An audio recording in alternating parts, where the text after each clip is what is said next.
राज्यामध्ये विधानसभेचे विरोधी पक्षनेते देवेंद्र फडणवीस बोलत आहेत। पत्रकार जिथे रस्ते अरुंद आहेत अशाही ठिकाणी पब्लिक ट्रान्सपोर्टेशन सिस्टीम उपलब्ध करून देऊ शकतात अशा बसेसची सुरुवात केली। पुणे महानगरपालिका देशामध्ये सर्वाधिक बसेसची फ्लीट, क्लीन बसेसची फ्लीट तयार करणारी महानगरपालिका आता झाली आहे। आणि येत्या काळामध्ये मेट्रोचं काम झाल्यानंतर मेट्रो आणि बसचं सिंगल ॲपवर आणि सिंगल तिकीटवर इंटिग्रेशन हे झाल्यानंतर एक अतिशय एंड टू एंड अशा प्रकारची पब्लिक ट्रान्सपोर्टेशन सिस्टीम ही पुणे महानगरपालिका नागरिकांना उपलब्ध करून देईल। मी महानगरपालिकेच्या पदाधिकाऱ्यांचं अतिशय मनापासून अभिनंदन करतो। राज्यामध्ये नुकतंच अधिवेशन पार पडलं आणि या अधिवेशनामध्ये ज्या प्रकारे एकतर्फी सत्तारूढ पक्षाच्या वतीनं कारभार चालवण्यात आला आणि अतिशय कपोलकल्पित आरोप लावून आमच्या 12 आमदारांना एक प्रकारचं कुभांड रचून 1 वर्षाकरता निलंबित करण्यात आलं।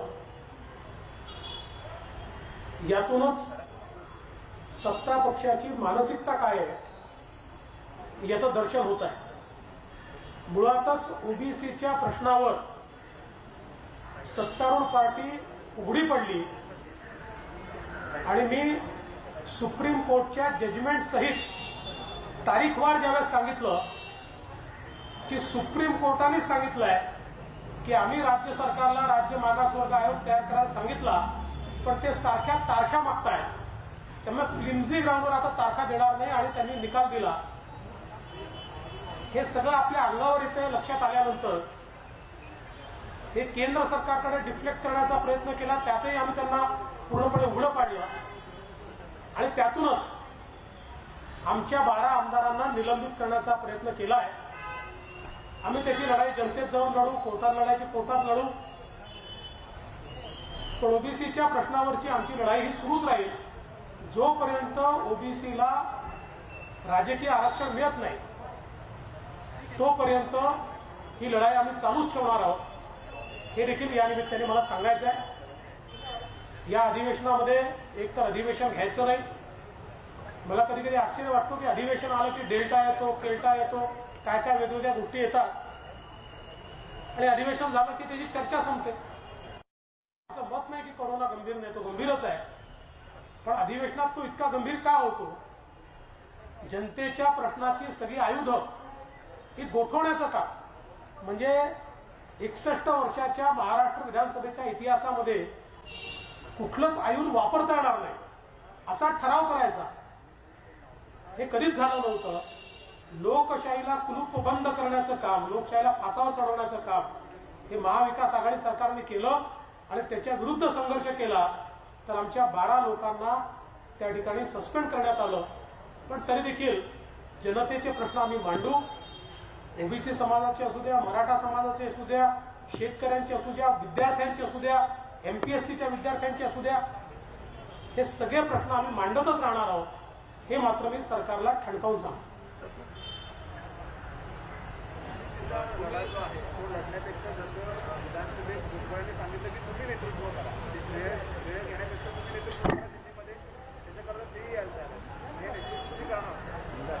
मी त्यांच्या नेतृत्वात जायला तयार आहे, परंतु प्रश्न एवढाच आहे की त्यांनी काहीच होणार नाही। मुळामध्ये सुप्रीम कोर्टाने empirical inquiry into backwardness in political sector असं सांगितलेलं आहे, त्याचा सेन्ससशी काय संबंध आहे? त्यामुळे म्हणून मी सांगितलं, मुळात या सरकारला फेब्रुवारीमध्ये 3/4 निवडणुका व्हायच्या, 3/4 स्थानिक स्वराज्य संस्थेच्या, तिथपर्यंत त्यांना टाइमपास करायचा। म्हणजे तिथपर्यंत जर ओबीसीला आरक्षण मिळालं नाही तर त्याच्यापुढे मिळालं तरी पुढच्या 7 वर्ष ते कामाचं नाही। स्वप्नील लोणकरच्या दुर्घटनेला 8 दिवस पूर्ण होत आहे तो आज एमपीएससीच्या विद्यार्थ्यांनी पुण्यात आंदोलन केले. एमपीएससीच्या विद्यार्थ्यांनी आज आंदोलन केले नियुक्तीसाठी. स्वप्नील लोणकर यांचा जो काही त्या ठिकाणी त्यांची आत्महत्या ही अतिशय सर्वांना चटका लावून गेली आणि त्यानंतर राज्याचे उपमुख्यमंत्री अजितदादांनी ज्या प्रकारे सांगितलं, पहिल्यांदा सांगितलं की 31 जुलैपर्यंत आम्ही जागा भरतो. मग नंतर बाहेर येऊन सांगितलं की एमपीएससीच्या जागा म्हणजे एमपीएससीचे सदस्यांच्या जागा त्या आम्ही भरतो. त्यामुळे सरकार या बाबतीत कुठेही गंभीर आहे असं मला वाटत नाही. विशेषतः त्यांनी सांगितलं की त्यांची नियुक्ती एसीबीसीवर अडकली होती. एसीबीसीवर ज्यावेळेस स्टे होता त्यावेळी इतर कॅटेगरीवर कुठलाही स्टे नव्हता. ते एसीबीसी कॅटेगरीत येत नाही, ते ओबीसी कॅटेगरीत येतात. कुठलाही स्टे हा त्यांच्यावर नव्हता. त्यामुळे मला असं वाटतं की राज्य सरकारने जबाबदारी झटकू नये. अजूनही राज्य सरकारने एमपीएससीच्या संदर्भात गांभीर्याने पावले उचलावे असं आमचं मत आहे. सर, हरी नरके सातत्याने तुमच्यावर समाज माध्यमांवर टीका करताय की एम्पिरिकल डाटा केंद्र सरकार देत नाही. तुमच्या सरकारने त्याबाबत सातत्याने पाठपुरावा केल्याचे पत्र ते पोस्ट करताय. नक्की काय असं आहे की हरी नरके हे विचारवंत आहे, त्यांच्याबद्दल मला निश्चित आदर आहे. पण आता या क्षणी ते ओबीसीचे प्रवक्ते असण्याच्या ऐवजी एनसीपीचे प्रवक्ते आहेत अशा प्रकारचा भास मला निर्माण होतो. ठीक आहे, त्यांना उत्तर देणार नाही. पण मी सभागृहात हे स्पष्टपणे सांगितलं, आमच्या काळात केस जी होती 5 जिल्ह्यांची 50% वरच्या आरक्षणाची होती. के कृष्णमूर्तीचं जजमेंट फॉलो करा हे 13/12/2019 सांगितलं. 13/12/2019 उद्धवजी ठाकरे यांच्या नेतृत्वातलं सरकार होतं. दुसरं, आम्ही केंद्राला इम्पेरिकल डाटा नाही, सेन्सस डेटा मागितला होता. आणि तो सेन्सस डेटा का मागितला होता? कारण आम्हाला 5 जिल्ह्यातलं 50% वरचं जस्टिफाय करायचं होतं. पण ज्यावेळी केंद्र सरकारने आम्हाला पत्र दिलं की याच्यावर आम्ही कमिटी बनवली आहे, त्यामुळे आम्ही हा डेटा देऊ शकत नाही, त्यावेळी आम्ही लगेच ऑर्डिनन्स काढला आणि आमच्या काळात 50% वरचंही वाचवलं. आमच्या काळात 50% वरचंही ओबीसीचं आरक्षण वाचलं होतं. 13/12चा ऑर्डर कंप्लाय केला नाही. जे शेवटच्या ऑर्डरमध्ये म्हटलेलं आहे तेच म्हटलं आहे की आम्ही 13/12ला सांगितलं होतं की राज्य मागासवर्ग आयोग तुम्ही तयार करा. तोही अजून सरकारने केलेला नाही, म्हणून आम्ही ते रद्द करतोय. म्हणून मला असं वाटतं की फॅक्ट्स जे आहेत या अर्धवट सांगायच्या. आणि म्हणून मला असं वाटतं की जे समाजाचे नेते आहेत त्यांनी तरी एखाद्या प्रवक्त्यासारखं काम करू नये. तथापि मला काही अडचण नाही आहे, ते विचारवंत आहे, विचारवंतांच्या विरोधात मी तरी बोलत नाही. हरी नरके ऐका ना, हे हरी नरकेंचा एक प्रश्न होता. कोण विचार इकडे हरी नरकेच्या संदर्भात तुम्ही आता बोलला. हरी नरकेचं असं मत आहे की मी ओबीसीच्या वतीनं भूमिका मांडतो की कुठल्याही राजकीय सदस्य नाही राजकीय पक्षाचा. मात्र भाजप आणि त्यांचे जे सहयोगी आहेत ते मला वेगवेगळ्या माध्यमातून भीती दाखवायचा प्रयत्न करतात. कोणी त्यांना भीती दाखवणार नाही. त्यांना जर कोणी भीती दाखवत असेल तर त्यांनी मला सांगावं, त्या व्यक्तीवर मी कारवाई करेन. एवढंच आहे की एकदा तरी त्यांनी हा प्रश्न विचारला का की 13/12/2019 ते 4 मार्च 2021 एवढा वेळ हे सरकार होतं. या सरकारने मागासवर्ग आयोग का तयार केला नाही? या सरकारने इम्पेरिकल डाटा आता जो जमा करायला दिलाय तो त्यावेळी जमा करायला दिला का नाही? शेवटी सगळा डेटा जमा करा असं म्हटलं नव्हतं, कंप्लायन्स म्हटला होता. नुसतं राज्य मागासवर्ग आयोग तयार केला असता आणि इम्पेरिकल डेटा जमा करण्याकरता जसं मराठा समाजाच्या वेळी आम्ही करून दाखवलं, हवेत बोलत नाहीये. 5 महिन्यात आम्ही इम्पेरिकल डाटा जमा केला आणि सुप्रीम कोर्टाने तो स्वीकारला, तो रिजेक्ट नाही केला. तेवढंच यांनी नुसते आदेश देऊन त्याचा रिपोर्ट जर दिला असता तरी सुप्रीम कोर्टाने 50% आतलं ओबीसीचं आरक्षण रद्द केलं नसतं. आणि म्हणून शेवटी आमचंही मत आहे की ते कुठल्या पक्षाचे नसतील, पण ते जर एकतर्फी बोलत असतील आणि फॅक्ट्स मांडत नसतील तर ही शंका निर्माण होणार आहे. तथापि माझं त्यांना आव्हान आहे की कोणी आमच्या पक्षाशी किंवा आमच्या विचाराशी संबंधित जर कोणी त्यांच्यावर टीका करत असेल किंवा चुकीचं त्यांना काही म्हणत असेल तर त्यांनी जरूर मला नाव द्यावं, त्याच्यावर मी कारवाई करतो. फडणवीस सर, मुख्यमंत्री उद्धव ठाकरे पण असं म्हणतायत की जर काय हा डेटा आम्हाला मिळत नाहीये, याच्यामध्ये इतका चुका आहे, तर ही माहिती फडणवीसांना कुठून मिळते जी आम्हाला मिळत नाही. आणि ह्याला जोडून अजून एक की धनगर आरक्षण पहिल्या कॅबिनेटमध्ये देऊ असं तुम्ही म्हणाला होता, ते तर काय झालं नाही. मग ओबीसी आरक्षण 3 महिन्यात तुम्ही कसं देणार? चांगलं झालं तुम्ही विचारलं. याचं उत्तर असं आहे की पहिल्या प्रश्नाचं उत्तर देतो. हे जे सर्वेक्षण होतं हे ACCCचं होतं. म्हणजे काय? Socio economic caste census. हा सेन्सस झाल्यानंतर सोशिओ इकॉनॉमिक हा जो डेटा आहे तो राज्यांना रिलीज झालेला आहे. तो सगळ्या राज्यांजवळ आहे. सगळ्या ज्या योजना चालतात, उज्ज्वलाची योजना असेल किंवा इतर सगळ्या घरांच्या योजना असेल, या सगळ्या योजना सोशिओ इकॉनॉमिक डेटावर चालल्या. कास्ट डेटा जो आहे हा कास्ट डेटा त्यावेळेस विथहोल्ड झाला. त्यानंतर मोदीजींचं सरकार आलं. त्या सरकारने तो कास्ट डेटा रिलीज करायचा होता. त्यावेळी असं लक्षात आलं की 8 कोटी चुका त्याच्यामध्ये आहेत कास्ट डेटामध्ये, आणि एकट्या महाराष्ट्रामध्ये 69 लाख चुका त्याच्यामध्ये आहेत. आणि म्हणून मग त्यांनी त्याच्यावर एक समिती तयार केली. जी समिती डेटा करेक्ट कसा करायचा असा प्रयत्न करते, पण अजूनही तो डेटा करेक्ट होऊ शकला नाही आणि म्हणून तो डेटा रिलीज होत नाहीये. इव्हन केंद्र सरकारने जो रोहिणी आयोग तयार केला, जो केंद्राचा स्वतःचा आयोग आहे ओबीसीच्या ग्रुपिंग करता, त्याही आयोगाने मागणी केल्यानंतर केंद्र सरकारने त्यांनाही तेच उत्तर दिलं आहे की ह्या डेटामध्ये चुका आहेत, तो रेक्टिफाय करण्याकरता कमिटी केली आहे. पण शेवटी डेटा कलेक्शन हे जमिनीवर झालेलं आहे. ऑफिसमध्ये बसून त्याचं रेक्टिफिकेशन करणं हे कठीण आहे. त्यामुळे पहिला प्रश्न. दुसरा मी काय बोललो ते पण सांगतो. मी हेच सांगितलं की या ठिकाणी इम्पेरिकल डेटा जमा करणं हे 4 महिन्याचं काम आहे. आणि सर्वोच्च न्यायालयाने ओबीसी आरक्षण रद्द केलेलं नाही. आरक्षण त्याच ठिकाणी आहे. ज्या जाती आहेत त्या मागास नाही असेही सांगितलं नाही, त्या मागासही आहे. फक्त इम्पेरिकल इन्क्वायरी करायला सांगितली आहे. ही इन्क्वायरी 4 महिन्यात पूर्ण होऊ शकते. आणि मी म्हटलं, मी सातत्याने तुम्हाला सांगतो, तुम्हाला करायचं नसेल तर आमच्या हाती ते आम्ही करून दाखवतो. त्यामुळे मी जे बोललो, मी 25 वर्ष पुढचे राजकारण करणार आहे. त्यामुळे मी एखादी गोष्ट बोलतो तर विचारपूर्वक बोलतो. आणि तुम्ही धनगरांचं जे सांगितलं त्या संदर्भात अगदी स्पष्टपणे मी सांगितलेलं आहे यापूर्वी की मी हे सांगितलं होतं. मी उपोषण सोडवायला गेलो, तिथे मागणी होती की आमचा प्रस्ताव हा कॅबिनेटने मंजूर करून पाठवला पाहिजे. मी सांगितलं आम्ही पहिल्या कॅबिनेटला तो प्रस्ताव घेऊ. ज्यावेळेस मुख्यमंत्री झाल्यानंतर तो प्रस्ताव मागवला त्यावेळी लक्षात आलं की जुन्या सरकारने धनगरांची बेईमानी केली आहे आणि निगेटिव्ह प्रस्ताव पाठवून दिला. एक असा अहवाल पाठवलेला होता की ज्या अहवालामध्ये धनगर समाज हा एसटीत बसू शकत नाही अशा प्रकारचा अहवाल ऑलरेडी पाठवला होता. मी त्यानंतर राजकारण करू शकलो असतो. मी काय आश्वासन दिलं होतं, मी कॅबिनेटचा निर्णय करीन.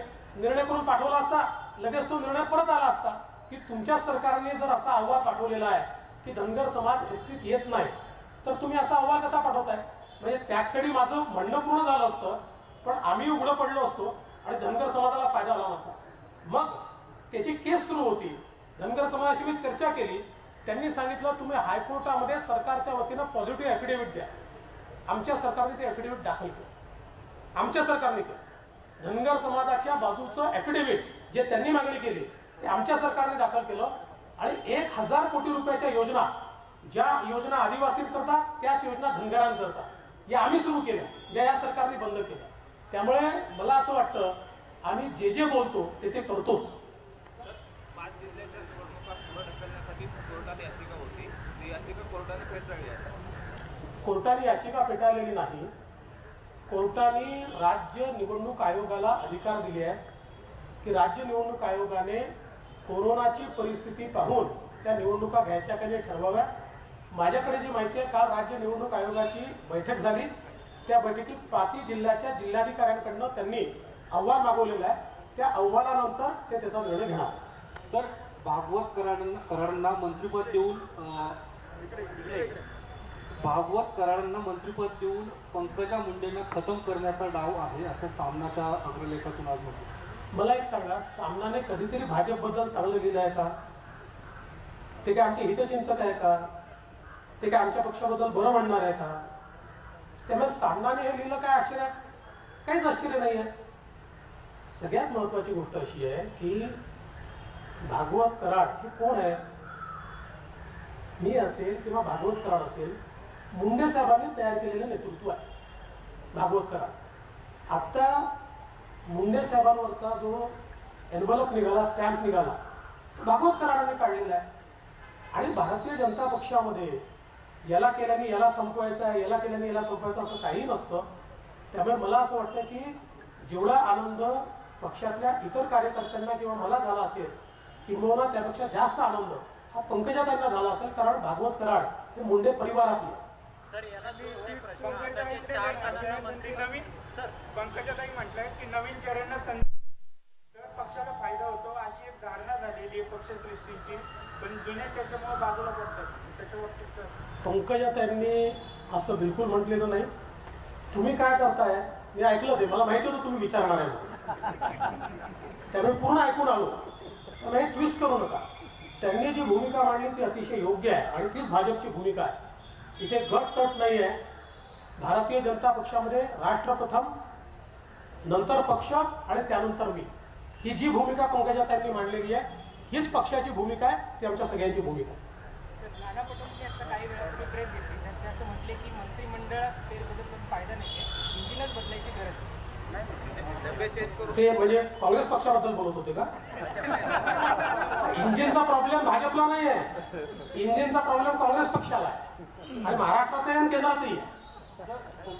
संजय राऊत म्हटले की सहकार हा राज्याच्या अखत्यारीतला विषय आहे, केंद्र त्याच्यावर अतिक्रमण करत आहे. संजय राऊतांना सगळ्या गोष्टी माहिती आहेत असं का वाटतं तुम्हाला? तुमचा असा का गैरसमज आहे की तेच पंडित आहेत, त्यांना सगळं समजतं, त्यांना संविधान समजतं? इतके वर्ष NCDCच्या माध्यमातून हजारो कोटी रुपये केंद्र सरकारने राज्याला दिले. ते कसे दिले? ते कुठल्या अखत्यारीत राज्य सरकारने दिले? आपल्या दूध संघांना पैसे मिळाले, आपल्या शुगर फॅक्टरीला पैसे मिळाले, आपल्या सूत गिरण्यांना पैसे मिळाले, केंद्र सरकारने पैसे दिले. त्यामुळे मला असं वाटतं की बघा, आमचे जे राऊत साहेब आहेत की नाही, ते तुम्हाला वाटत असेल सर्वज्ञ आहेत, पण हे खरं नाही. तर तुम्ही किती काळ विरोधात बसता? जितका काळ विरोधात बसायचं म्हणजे आम्हाला आठले असेल तेवढा काळ बसणार. केंद्र सरकारवर प्रथमच सहकारचं नवीन खातं निर्माण झालंय, पण महाराष्ट्राला त्याचा कितपत फायदा होईल असं नाही. खरं म्हणजे मला विरोधी पक्षाला समजतच नाही. पहिले ओरडायचे केंद्र सहकार मारताय, केंद्र सहकार मारताय, केंद्र सहकार मारताय. आता 70 वर्षात केंद्राने पहिल्यांदा सहकार मंत्रालय केलं, तर केंद्र का करताय, केंद्र का करताय? मला असं वाटतं की केंद्र सरकारने सहकार मंत्रालय उभं केलं, या माध्यमातून देशभरामध्ये त्याचा फायदा होईल आणि विशेषतः महाराष्ट्रावर होईल. कारण सांगतो, महाराष्ट्रातली साखर कारखानदारी जी अक्षरशः मरायला टिकली होती, मोदी सरकारच्या निर्णयामुळे ती पुनरुज्जीवित झाली. मोदी सरकारच्या निर्णयामुळे बघा, मिनिमम सपोर्ट प्राइस साखर खरेदी करता मोदी सरकारने दिला, पॅकेज मोदी सरकारने दिलं, इन्सेंटिव्ह मोदी सरकारने दिला आणि आता हे सगळे कारखाने वाचणार आहेत ते केवळ इथेनॉलमुळे. आणि ती इथेनॉलची सगळ्यात जास्त या कारखान्यांकरता अमृत ठरणारी पॉलिसी ही देखील मोदी सरकारने आणलेली आहे. त्यामुळे सहकाराला वाचवण्याचं कामही मोदी सरकारने केलेलं आहे आणि आता सहकार खात्याच्या माध्यमातून महाराष्ट्राला मोठा फायदा होईल हे आम्हाला अपेक्षित आहे. केंद्रामध्ये सहकार मंत्रालय स्थापन झालं, यापेक्षा ते आणि चहानगड गेले याची चर्चा महाराष्ट्रात 2 दिवसापासून आहे आणि काँग्रेस राष्ट्रवादी अस्वस्थ असं म्हणतात. तर काय वाटतं? अमित भाईंकडे ते का गेलं असावं असं माझं मत आहे की अमित भाई हे राजकारणात याच्याऐवजी सहकारात होते. म्हणजे अमित शहा हे कार्यकर्ते म्हणून सहकारात तयार झाले आणि त्यानंतर ते राजकारणात आले. त्यामुळे त्यांना सहकार पूर्ण माहिती आहे. गुजरातमधल्या सहकारातलं एक प्रमुख नाव म्हणजे अमित भाई होते, म्हणून त्यांना देण्यात आलं. आता ठीक आहे, अमित भाईंकडे काही गोष्ट गेल्यानंतर काही लोकांना कापडे भरतात, पण त्याला आपण काही करू शकतो.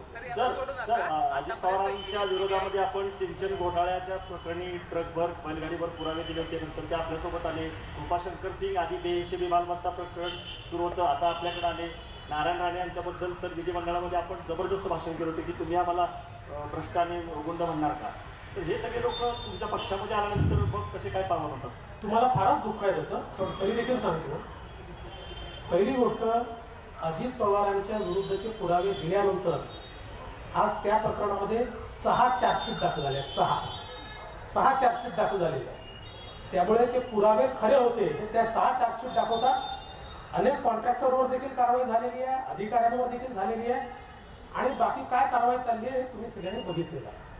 दुसरं, कृपाशंकर सिंगांच्या संदर्भात त्यांच्याच पक्षाने त्यांच्यावर कारवाई केली होती. आणि त्यानंतर त्या सगळ्या केसेसमधनं ते बाहेर पडले. एकही केस कृपाशंकर सिंगांवर पेंडिंग नाही. आणि कृपाशंकर सिंगांना घेण्याचं कारण असं आहे की पूर्ण देशामध्ये 370 वर काँग्रेस सोडणारा पहिला नेता कृपाशंकर सिंग. आणि काँग्रेस त्यांनी सोडल्यानंतर 20 महिन्यांनी त्यांना आम्ही पक्षात घेतलं. 20 महिन्यानंतर राणे साहेबांच्या संदर्भात आता कोणी आमच्या पक्षात दुसऱ्या पक्षात आला तर त्यांनी कधीतरी आमच्या विरुद्ध बोललेलंच आहे. त्यामुळे समजा मतपरिवर्तन होऊन आमच्या पक्षात जर कोणी येत असेल तर आम्ही त्याला घेतो. आमच्या पक्षातनं समजा एखादा गेला, उदाहरणादाखल जात नाही फारसे, पण एखादा गेला तर त्यांनी त्या पक्षाबद्दल वाईट बोललेलंच असतं ना त्याच्या आधी. त्यामुळे मला असं वाटतं की आमच्या पक्षात कोणी आलं की या चर्चा होतात. इतर पक्षामध्ये म्हणजे 1-2 लोक गेले ना दुसऱ्या पक्षात, त्यांनी काय काय त्या पक्षाच्या नेत्यांना शिव्या दिल्या होत्या सभागृहामध्ये, त्याचा प्रश्न कोणीच विचारला नाही. मुंबईमध्ये लसीकरण अजित पवारांनी निओ मेट्रोचा प्रकल्प करावा एक्सेलच्या ऐवजी असं काही दिवसांपूर्वी पालिकेच्या अधिकाऱ्यांची बैठक घेऊन सांगितलं होतं. आज तुम्ही निओ मेट्रो हा प्रकल्प करावा असं आज काही व्यासपीठावर म्हटलेलं आहे. विकासाच्या मुद्द्यावर एकत्र विकासाच्या मुद्द्यावर एकच असलं पाहिजे. आणि मला असं वाटतं की HCMTRच्या ऐवजी निओ मेट्रो आणि तोही महापालिकेला परवडत असेल तर हायब्रिड पद्धती करता आली तर तो अधिक चांगला होणार आहे. आणि नसेल तर केवळ निओ मेट्रो. आणि त्यांनी जर तो विचार मांडला असेल तर मी स्वागत करेन. मुंबईमध्ये 48% लोकांचं लसीकरण पूर्ण झालंय. असं असताना लोकल का सुरू होत नाही असा प्रश्न विचारला जातो. आजही लोक तिथे प्रवासी संघटना गेल्या होत्या पण त्यांना काही भेटे DRMची होऊ शकली नाही. प्रश्न बरोबर आहे पण तो तुम्ही चुकीच्या माणसाला विचारताय. योग्य माणसाला तो विचारला गेला पाहिजे. पण तथापि मला देखील असं वाटतं की किमान काही प्रमाणात तरी आता लोकल सुरू करण्याची आवश्यकता आहे. पुणे भाजपामध्ये तुम्ही सध्या लक्ष घालत आहात. हा त्याच्यावर कालच बोललोय. इंधन दरवाढीवरनं आज सर्वत्र आंदोलन सुरू आहे. काँग्रेसनं तर तो अजेंडाच केला किंवा त्यांनी सगळ्या देशभरामध्ये पुन्हा म्हणजे 100 पार करणं 100 पार म्हणत असताना 105-6 वरती गेलंय. अर्थात जागतिक बाजारावरती याचं कारण उत्तर असते हे सगळं आपण बऱ्याचदा सांगून झालंय. तरी पण नागरिकांच्या मनामध्ये फडणवीस यांची पत्रकार परिषद पुण्यामध्ये सुरू आहे आणि या पत्रकार परिषदेत त्यांनी अनेक महत्त्वाच्या मुद्द्यांवरती भाष्य केलेलं आहे. यासोबत बुलेटिनमध्ये आपण इथेच थांबतोय. ताज्या घडामोडींसाठी बघत रहा न्यूज 18 लोकमत.